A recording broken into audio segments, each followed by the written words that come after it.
এইভাবে যে নোটটা সাজানো আছে এটা যদি কোনো বইয়ে থাকে তারপরে আমাকে বলবেন। কোনো বই নাই, বাজারে কোনো বইয়ে এই টপিকটা বাংলার সুলতানি শাসন এই টপিকটা এভাবে সাজানো নাই যেভাবে আমি এখানে সাজাইছি। আসসালামু আলাইকুম। আজকে আলোচনা করব বাংলার সুলতানি আমল। এই সুলতানি আমল থেকে আসলে অনেক বেশি কোশ্চেন এসে থাকে। বিশেষ করে জাহাঙ্গীরনগর বিশ্ববিদ্যালয় সহ রাজশাহী বিশ্ববিদ্যালয়, চট্টগ্রাম বিশ্ববিদ্যালয়ের প্রাচীন ইতিহাস থেকে এই জায়গাটাতে কোশ্চেন এসে থাকে। আমার ভিডিওটা দেখার আগে বলবো আপনার আগে যে কোনো একটা বই পড়বেন। বইটা পড়ার পর আমার ভিডিওটা দেখবেন, তাহলে আসলে বুঝতে পারবেন যে বইয়ে কতটা এলোমেলোভাবে দেওয়া আছে এবং ভিডিওতে আমি যে নোটটা করছি এটা কতটা গুছানোভাবে দেওয়া আছে। তার মানে বাংলার সুলতানি আমল এটা শুরু হয় 1338 থেকে 1538 পর্যন্ত, অর্থাৎ 200 বছর বাংলায় সুলতানি আমলটা চলে। এখন দেখি যে সুলতানি আমলে আসলে কোন কোন রাজবংশগুলো এই তারা শাসন করে থাকেন। যেমন ফখরুদ্দীন মুবারক শাহ, ইলিয়াস শাহী বংশ, তারপর হচ্ছে রাজা গণেশের বংশ, ইলিয়াস শাহী বংশ, এরপর হচ্ছে আপনার হোসেন শাহী বংশ। এই কয়েকটা বংশ এই সময়টাতে বাংলায় সুলতানি আমল সময়টাতে আসলে শাসনটা করে থাকেন। এখন যখন আপনার এই বংশগুলোর নাম জানা থাকবে, 5টা বংশ আসলে এই সময়টাতে আপনার শাসন করে থাকেন। এখন এই ফখরুদ্দীন মোবারক শাহর বংশে কে কে শাসন করেন, ইলিয়াস শাহীর বংশে কে কে শাসন করেন, তারপর ইলিয়াস শাহী দ্বিতীয়বার কারা শাসন করেন, হোসেন শাহী বংশে কে কে শাসন করেন, এইগুলো আপনার খুব সহজে মনে থাকবে। আপনাকে আসলে ধারাবাহিক রাজাদের বংশের ধারাবাহিকটা জানা থাকলে এবং কোন বংশের কারা কারা শাসন করেন এটা জানা থাকলে আপনি পুরো এই বাংলা সুলতানি আমল এটা খুব ভালো করে বলতে পারবেন, পরীক্ষায় ভুল হবে না। আপনারা মুখস্থ করেন যে হচ্ছে ফখরুদ্দীন মুবারক শাহ হচ্ছে স্বাধীন সুলতান, প্রথম স্বাধীন সুলতান, নিজ নামে মুদ্রা প্রচলন করেন, কিন্তু আপনি এই যে আপনার সিনারিটা তারা হচ্ছে কোন কোন বংশের এবং কোন বংশের রাজা কে কে এইটা কিন্তু বলতে পারবেন না। আপনি ওই এমসিকিউটা জাস্ট মুখস্থ করতেছেন এবং এই জায়গাটা থেকে আসলে আপনারা মানে ধরাটা খাচ্ছেন যে আপনার ওই যে এমসিকিউ মুখস্থ করা যে কারণ হচ্ছে আপনার বেসিক কনসেপ্টটা জানা নাই। আচ্ছা, আলোচনা না বাড়িয়ে শুরু করি। ফখরুদ্দীন মুবারক শাহ তিনি হচ্ছেন স্বাধীন সুলতান এবং নিজ নামে মুদ্রা প্রচলন করেন। সর্বপ্রথম চট্টগ্রাম জয় করেন তিনি, এই ফখরুদ্দীন মুবারক শাহ।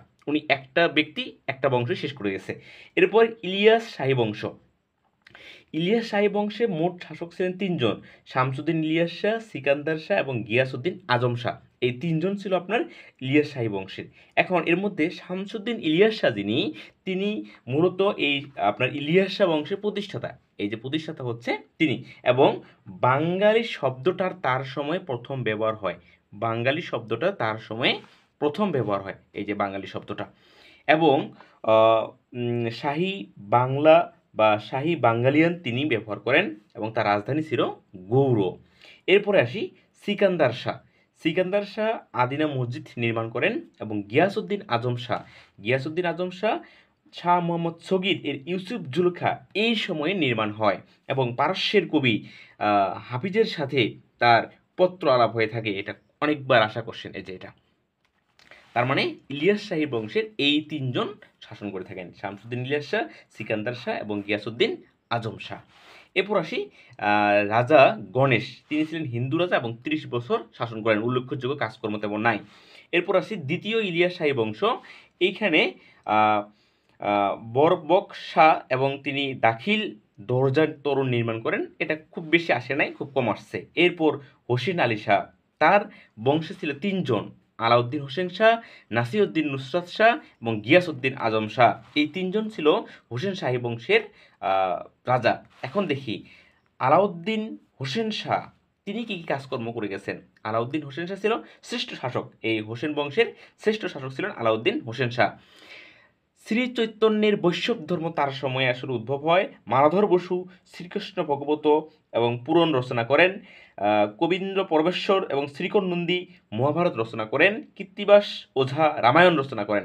এইগুলো জাহাঙ্গীরনগর বিশ্ববিদ্যালয়ের সি ইউনিটে এমন কোনো শিফট নাই, এমন কোনো হচ্ছে আপনার কি বলে প্রশ্ন নাই যেখানে এখান থেকে কোশ্চেন আসে নাই। জাহাঙ্গীরনগর এখান থেকে কোশ্চেন আসবেই।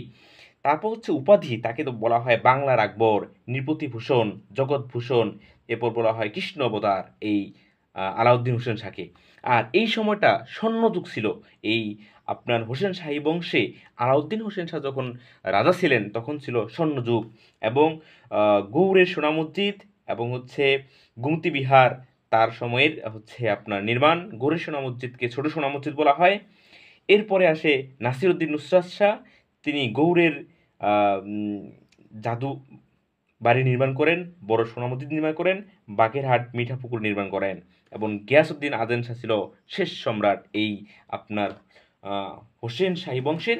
এবং গিয়াসউদ্দিন আজম শাহের মধ্য দিয়েই মূলত এই বাংলার সুলতানি শাসন, এই যে বাংলার সুলতানি শাসন, এটা পুরোটার অবসান হয়, এটা পুরোটা শেষ হয় এই আপনার বাংলার সুলতানি শাসন। তার মানে এইটাই পাঁচটা বংশ, ফখরুদ্দীন মুবারক শাহ, ইলিয়াস শাহী বংশ, রাজা গণেশ এবং ইলিয়াস শাহী বংশ দ্বিতীয়, এবং হচ্ছে হোসেন শাহী বংশ। মূলত আপনার হচ্ছে এইটা, এই যে রাজা গণেশ এবং হচ্ছে ফখরুদ্দীন মুবারক শাহ, এক লাইনে তথ্য শেষ, এটা পরীক্ষা খুব একটা বেশি আসে না। এই তিনটা বংশ খুব ভালো করে পড়বেন। ইলিয়াস শাহীর বংশ তেমন কিছু নাই, মাত্র দুইটা বংশ, ইলিয়াস শাহ এবং হোসেন আলী শাহ, এই দুই বংশ থেকেই প্রশ্ন বেশি এসে থাকে। আপনারা যে মুখস্থ করছেন আপনার হচ্ছে আলাউদ্দিন হোসেন শাহ হোসেন বংশের শ্রেষ্ঠ শাসক বলা হয়, এমনি মুখস্থ করলে তো আপনার পুরো এই যে থিমটা পরীক্ষায় পারবেন না আপনি। সো আপনাকে এই যে বংশগুলো এইভাবে, আমার মনে হয় না কোনো বইয়ে এইভাবে তৈরি করা আছে, কোনো বই এইভাবে তৈরি করা নাই।